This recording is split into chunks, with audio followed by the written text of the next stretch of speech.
Bonjour à tous. Donc là, je suis connecté dans l'interface d'administration d'Olfeo SaaS, donc un ensemble de microservices répondant à nos valeurs que vous connaissez ou sur lesquels on vous a rafraîchi il y a quelques secondes, minutes. C'est donc une offre souveraine. Cet ensemble de microservices est réparti dans plusieurs data centers en France et souverain, avec une vision européenne, en objectif à moyen terme. Une fois logué, vous tombez sur cette landing page qui, en haut à gauche, vous présente nos best practices déjà. Ce que l'on a appelé audit de la configuration, en gros, ce sont nos best practices. Avez-vous bien bloqué les sites dangereux connus? Avez-vous bien bloqué les sites pour risques réglementaires pénaux? Avez-vous bien activé le déchiffrement et l'antivirus de flux? Et pour finir, ce qui est le plus important, le gros différenciateur, c'est la règle finale. Et donc cette approche trust-centrique, soit le fait de bloquer le pourcent de sites que nous ne connaissons pas, ce pourcent qui, on espère, restera 1%, et qui évolue tous les jours avec la facilité qu'ont les attaquants à créer de nouvelles URL que l'on retrouve, comme c'est dit dans le chat, dans évidemment beaucoup de campagnes de phishing, que ce soit directement dans le body du mail ou dans un fichier joint qui va faire des appels HTTP par la suite. À droite, une base documentaire avec des livres blancs sur des sujets connexes importants, le juridique, la sensibilisation des utilisateurs, pour exemple, et la base de connaissances sur les derniers articles, les articles les plus consultés. En dessous, moi j'appelle ça un brief pour dire un résumé de la configuration en place dans le tenant qui vous appartient et que vous partagez peut-être avec une fille, un confrère. On peut, avec cette offre, derrière un seul tenant, avoir plusieurs entités, plusieurs annuaires. On voit ça par la suite. Donc on a quelques objets d'annuaire, quelques objets de politique, quelques objets liés à l'antivirus, etc., etc. Et tout en bas, le pilier facteur humain auquel on tient avec quelques informations sur certaines fonctions, voire un produit. La première des choses qu'il faut faire, et on vous l'a dit à minima à 2 reprises précédemment, la solution est très simple, c'est d'aller récupérer les groupes et utilisateurs pour lesquels on va vouloir apporter de la valeur. Donc filtrer, sécuriser le système d'information globalement et aussi loguer les traces de ces utilisateurs. On est compatible pour la récupération des groupes et utilisateurs, la phase de synchronisation, avec Active Directory on-premise que vous connaissez, je pense. Dans ce cas-là, on va vous demander d'installer un petit agent sur une machine Windows, un serveur membre qui va faire des requêtes LDAP locales, récupérer les groupes et utilisateurs qu'on a mis dans le filtre LDAP et poster ensuite ces données-là dans le tenant que l'on voit ici, qui est votre tenant, ou qui serait votre tenant. Si vous êtes en Azure AD, c'est encore plus simple parce qu'on a déjà une application d'entreprise dans le catalogue Microsoft. Si vous cherchez Olfeo SaaS, vous nous trouverez. Et on a juste à échanger quelques données, une tenant URL, un jeton secret. On clique, copier, coller, et à partir de ce moment-là, les groupes et utilisateurs sont postés de l'application d'entreprise dans Azure AD vers notre solution. Donc ça, c'est l'étape de synchronisation. Pour l'authentification, qui dit ça, se dit souvent SAML. SAML V2, c'est le protocole premier sur lequel on s'est arrêté, qui est très répandu. Si vous êtes on-premise, il faut un IDP. L'IDP natif dans les environnements Active Directory, c'est le rôle ADFS. Soit vous le déployez, vous le configurez, vous l'exposez sur Internet, soit vous avez un autre IDP ou vous installez un autre IDP de votre choix, que ce soit une offre commerciale ou open source. Et en fait, en général, on bute ou on a pas mal de difficultés à faire cette configuration SML entre le SP, le service provider, notre solution, et l'IDP, qui est le serveur d'authentification. Et nous, on a essayé de transformer l'expérience, de la faciliter encore une fois avec des petits boutons. Voilà, ici, clac, clac, clac, on copie, on colle de l'autre côté, on fait l'inverse, on importe les métadonnées, et théoriquement, l'authentification se met à fonctionner. Et si ça fonctionne, on a des témoins pareils ici qui passe au vert. Je reviendrai sur cette interface dans quelques secondes. Un autre élément de configuration qui est absolument nécessaire est le script de proxy, soit la gestion du trafic, les destinations pour lesquelles soit on a décidé de ne pas avoir d'intérêt, on n'apporte aucune valeur, soit que l'on ne pourrait pas, quoi qu'il en soit, aller chercher. Concrètement, on est une solution SaaS dans ce que je vous démontre, on ne pourrait pas aller chercher un flux local. Si vous avez des intranets et autres, on ne pourrait pas aller les chercher et analyser. Les scripts de proxy, proxy.pack, wpad.dat, ce genre de script-là, c'est compliqué. Et on a décidé de ne plus laisser l'administrateur y toucher, hein, c'est du JavaScript par défaut, parce que à ma position et responsable du support, je vois très souvent des erreurs, et quand il y a des erreurs sur le script de proxy, plus rien ne fonctionne en fait. Il n'y a plus de navigation, il n'y a plus de filtrage, il n'y a donc même plus de production parce que tout est web aujourd'hui ou une bonne partie. Donc vous rentrez des domaines, vous rentrez des wildcards, vous rentrez des IP, vous rentrez des applications. Et évidemment, par défaut, tout ce qui est RFC 19-18, bah, ça n'a pas à remonter chez nous. Donc pilotage assez simple, de manière unitaire. Soit ici, je vais aller rentrer une IP, un domaine, un wildcard, soit je vais ici renseigner une liste de destinations qui ne doit pas passer par notre solution. Quand j'ai fait ça, bah, je vais décider où l'appliquer, sur quel annuaire. On pourra avoir plusieurs annuaires avec plusieurs entités derrière la même licence. Donc j'édite, je vais dans la partie agent de poste, je sélectionne le script de proxy, et automatiquement, une URL de configuration est générée. Cette URL va servir à un agent qui est à installer impérativement sur les postes. Okay ? Dans cette section, on voit aussi que l'on peut forcer, et ce qu'on vous conseille, l'installation du proxy au niveau système. Ça veut dire que une fois que l'on installe l'agent qui est disponible pour Windows 10, 11 ou pour Mac, Intel ARM, avec ce seul paramètre qu'on a vu précédemment, qui est une URL, un tableau JSON qui comprend plein de paramètres et qu'on peut inclure d'ailleurs dans le package MSI, bah, l'agent, je dirais, est quasi prêt, c'est tout faire. Il reste une seule chose, c'est à l'utilisateur s'authentifier la première fois. L'agent, il applique les paramètres proxy, il les réapplique s'ils ont changé. Il récupère le certificat de déchiffrement et les certificats à venir, parce qu'il y a une vie dans les certificats.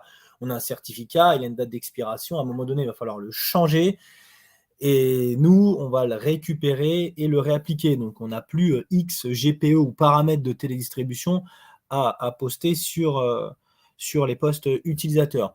L'agent, il va aussi donc gérer cette séquence d'authentification. Il va prendre le trafic envoyé par l'utilisateur. La première fois, il va être redirigé vers l'IDP. L'utilisateur va se loguer, login, mot de passe. Ça peut même être parfois transparent.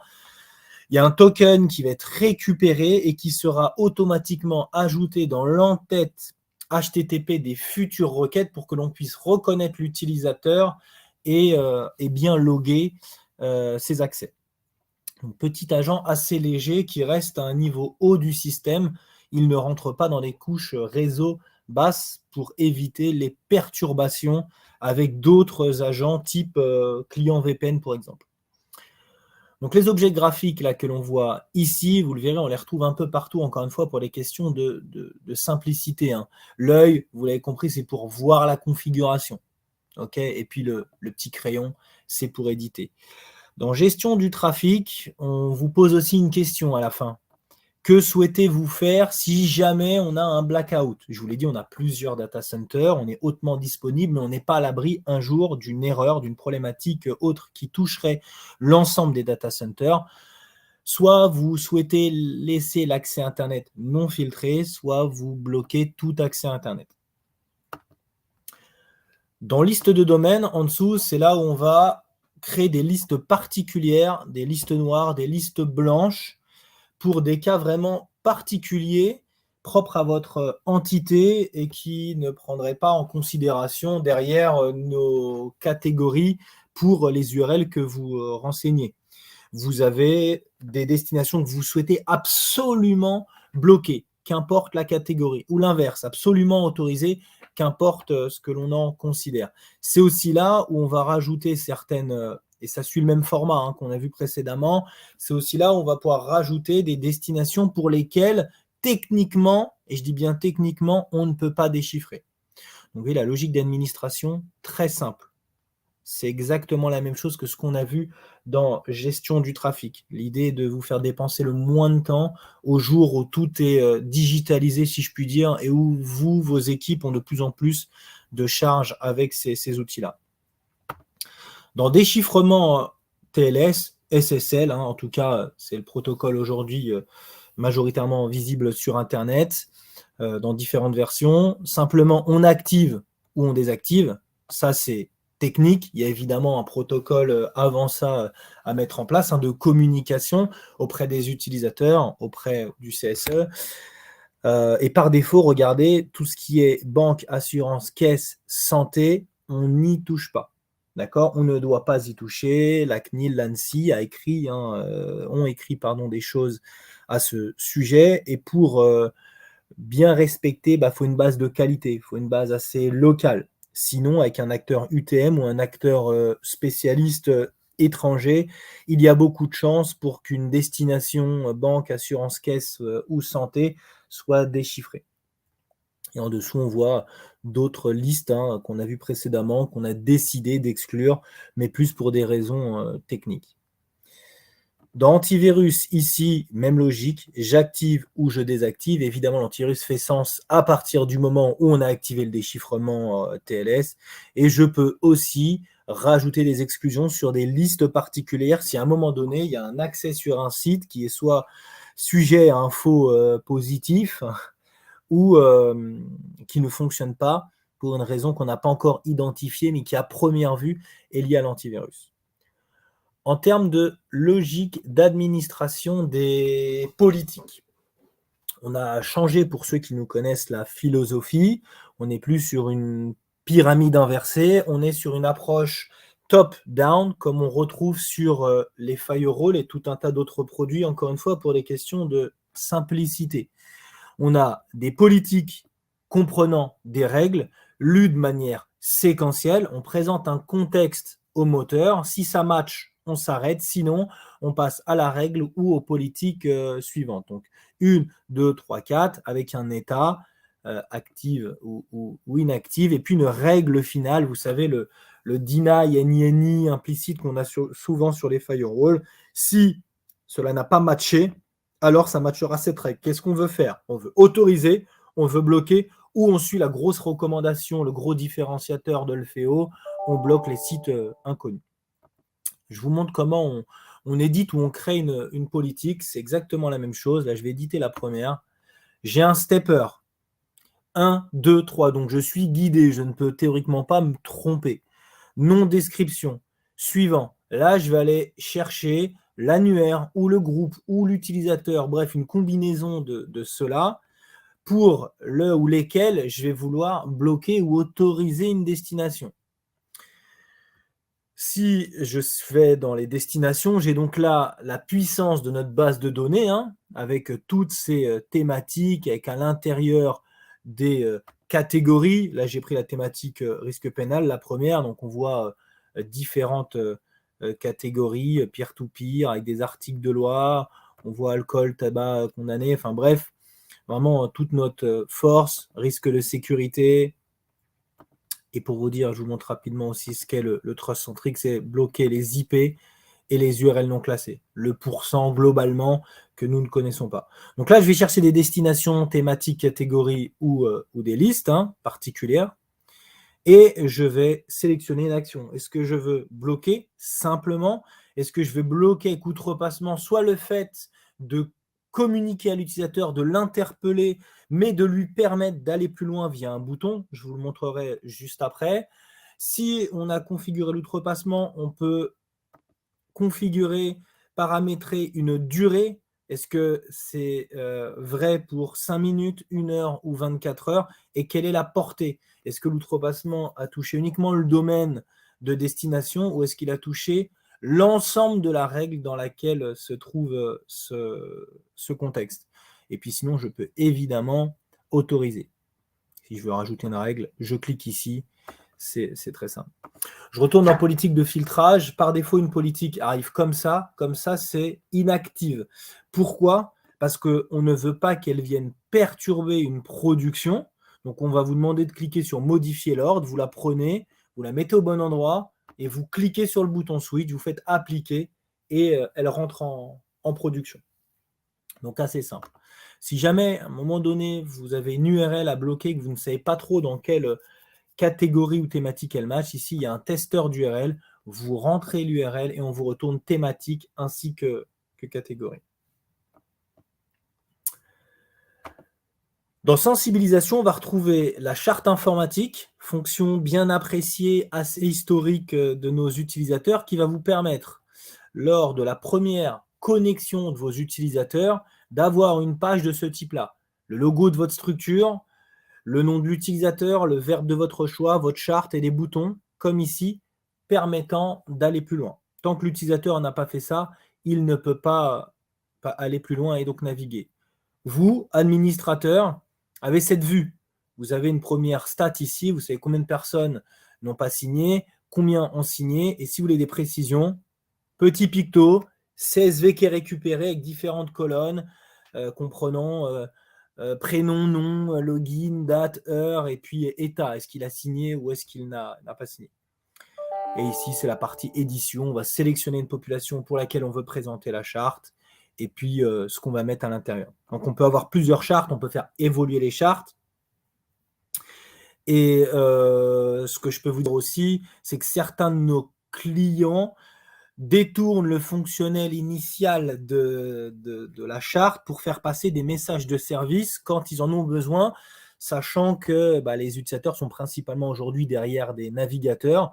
Il y a une maintenance, il y a même un événement pour les plus petites structures, ils passent par là, le message arrive, ils ont une stat, ils savent si les 3/4 ou plus des utilisateurs ont vu l'information et donc décident de procéder ou non à la maintenance.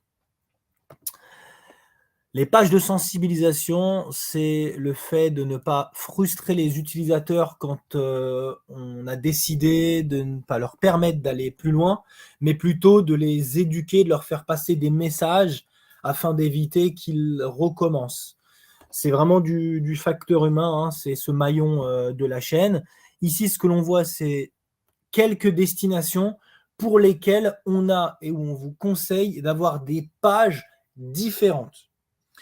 N'allez pas créer 15 ou 20 pages différentes, vous ne les maintiendrez pas. Et ce qui est important pour nous, c'est de les maintenir, de les faire changer, parce que si elles ne changent pas, les utilisateurs ne lisent plus et donc l'effet escompté n'est plus là. Vous prenez 5-6 destinations, on vous conseille les principales bloquées.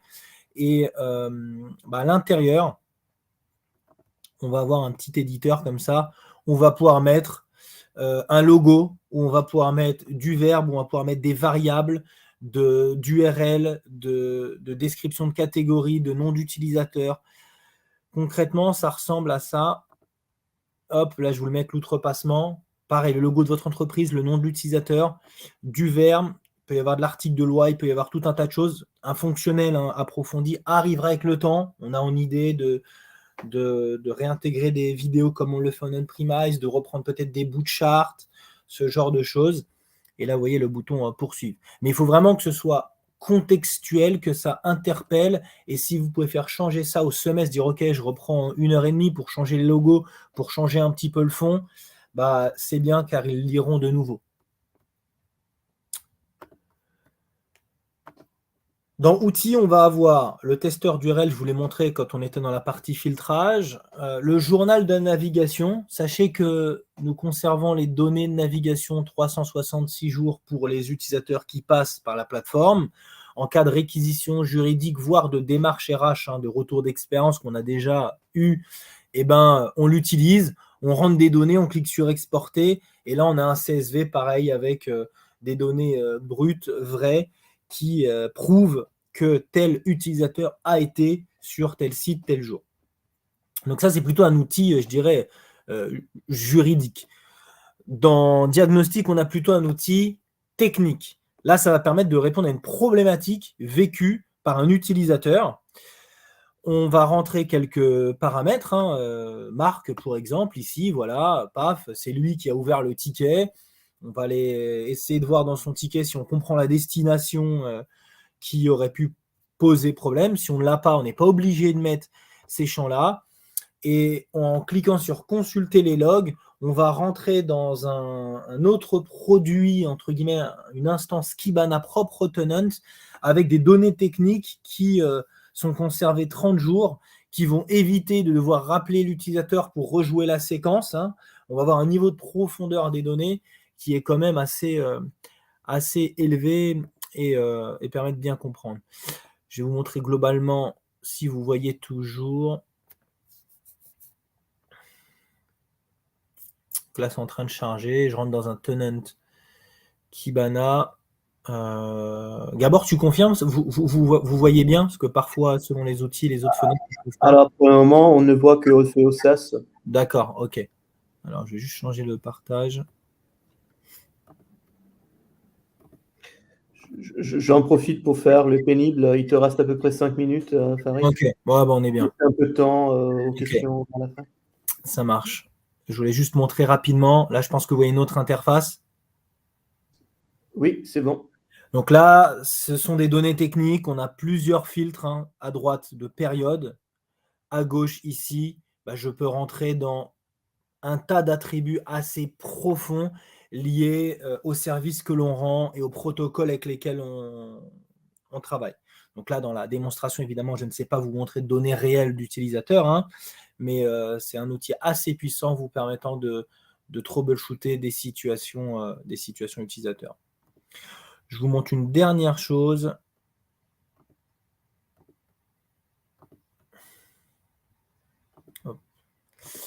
Hop. Dans tableau de bord, j'y retourne. Statistiques. Ici, après un passage en production, on va pouvoir prendre un peu de recul, comprendre comment la navigation vit, entre guillemets, chez vous, se déroule, le nombre d'utilisateurs, le nombre de hits. On a des tops sur le risque pénal, risque de sécurité, les domaines inconnus, les domaines les plus consultés, les catégories les plus consultées. On va voir ce fameux taux de reconnaissance. Là, on le voit dans la démonstration, il est à 99,75. Si on veut des précisions, on va simplement cliquer et rentrer dans un niveau de profondeur lié au sujet précédent. C'est du drill down. Et si à un moment donné, on a besoin de savoir qui est l'utilisateur, on clique sur ce bouton-là et les données sont transformées. Pour des raisons de confidentialité, de réglementation, sans mettre RGPD à toutes les sauces, on n'affiche pas par défaut l'utilisateur lié à une activité. Il faut vraiment que ce soit motivé pour aller chercher cette information-là. Donc voilà, globalement, moi, ce que je voulais vous démontrer.